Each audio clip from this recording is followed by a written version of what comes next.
King Arthur and His Knights by Elizabeth Lodor Merchant. And just to remember, it's based on Sir Thomas Malory's Morte d'Arthur.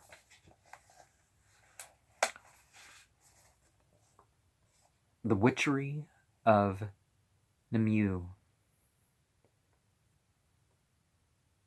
And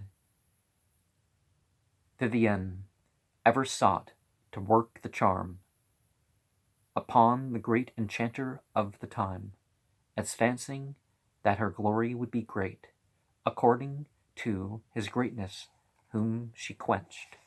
Merlin was growing very old now, and his work at Arthur's court was nearly finished. He had made the round table for the knights who took the great vow, and had set the seat perilous at the king's right hand. No knight had as yet ventured to take his place in that mysterious seat. If ever one or another approached it, the fairy letters would suddenly shine out in golden flame. This is the seat perilous. And the murmur would once more pass from mouth to mouth of those who sat at the round table. That is the seat perilous. No knight must sit in it today, nor tomorrow, nor for many years to come. The great magician no longer rode on his fairy stag over the hills at night time, nor took on the disguise of a bright-haired, laughing youth. His beard grew very long and white, and he would sit outside of the great doors of Camelot, singing to himself and playing on a harp that he held in his long magician's fingers. Then fell on Merlin a great melancholy. He walked with dreams and darkness.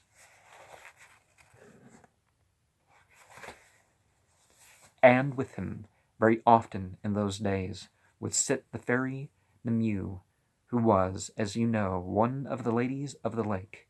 She had changed her name to Vivienne, for Nimue was too strangely a title for was too strange a title for any human lady to bear, since King Pellinore had brought her back to Arthur's court.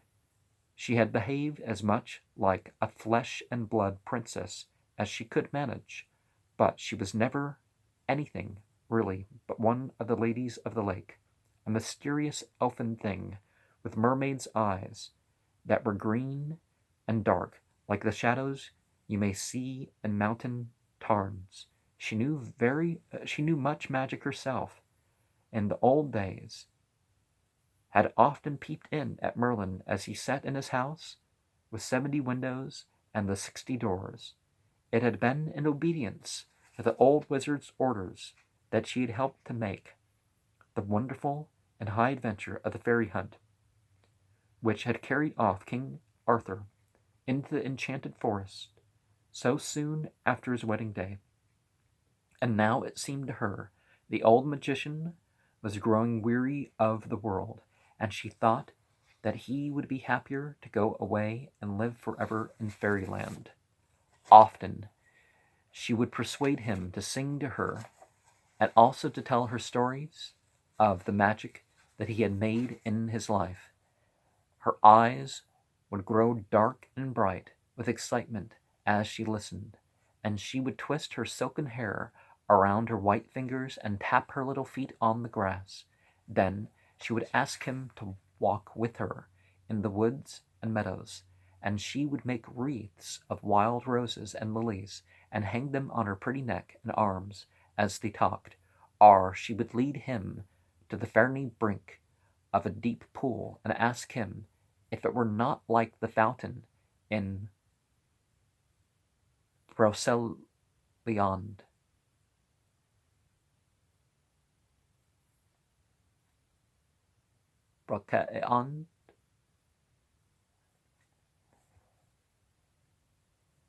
Over which the dark green tree bent its branches and where the little birds sang so sweetly after rain.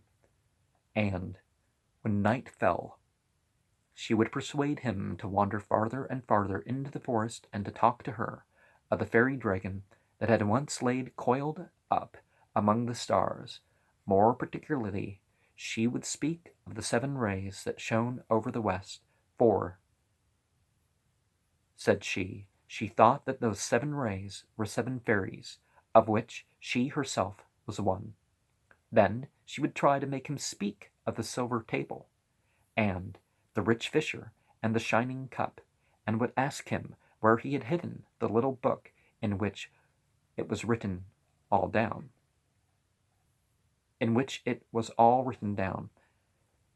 But this Merlin would never tell her. It had nothing, so he said, to do with any lady, let alone a lady of the lake, for he knew well enough that she was only a fairy from fairyland. Yet she fascinated him more and more, because, you see, he kept telling her secret after secret, so that she was spinning webs of his own magic about him all the time. One night, they had been wandering in the woods together as usual, and Merlin, cold and weary, was walking slowly home alone. Vivian still lingered by the side of a king in which were bright reflections of the stars. Now we mention water again, my stomach returns to rumbling. She loved the cold water, with its deep still shadows, better than any human home. But Merlin still turned wistfully back to Camelot after his long days with the fairy in the forest. Tonight he was thinking deeply of Arthur and all the other knights of the Round Table. Above all, he was wondering when that knight would come who could, with safety, sit in the seat perilous, because Merlin knew that this knight, and he only, would be the knight who would be able to go into that far mysterious place where Joseph had hidden the silver table and the Holy Grail.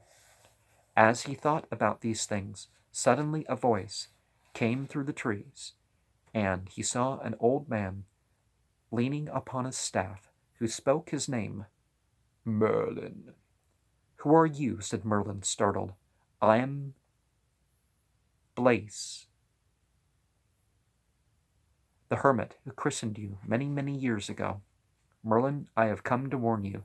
Your own enchantments are being woven around you. If you go on teaching your Lady of the Lake more of your secrets, she will cast a spell on you that even you will not be able to break, and she will keep you in fairyland forever." Well, what if fairyland overlaps human land, and, people don't really separate from fairyland? Merlin sighed. He tried to see Blaise's face through the shadows, but it was very dark. "Good Blaise," said he, "what am I but half a fairy myself? I have done, I think, all that I was meant to do. I have set King Arthur on the throne of his father. I have made the Round Table. I have explained the letters written in the Seat Perilous. The shining cup is still hidden, but I do not think I am meant to wait at Arthur's court until it is found. I should be glad to go into some far country, say, to Broceliande, and to rest there in the green forest forever." Paul Twitchell wrote a book called The Far Country to represent the spiritual realms, so could this be where he got the phrase from? Blaise waited a minute or two, then spoke again. "It may be as you say," he answered. "Perhaps your work is really done. It has been a good work, Merlin. The wicked mountain demons have lost much of their power since the Round Table was made. They will lose it all when once the shining cup has been found again. And for the ladies of the lake, well, they are kindly and helpful to men. Did they not give the king his sword Excalibur? So go your way, Merlin. Rest, if you like, forever by the side of the woodland fountain, under the branches of the tall green tree." The hermit's voice died away, and Blaise seemed to be swallowed up in the shadows of the wood, but slipping through the trees he saw the bright nymph Vivian coming to him again. "Great wizard," she said, putting her little cool hand in his, "come with me to Brittany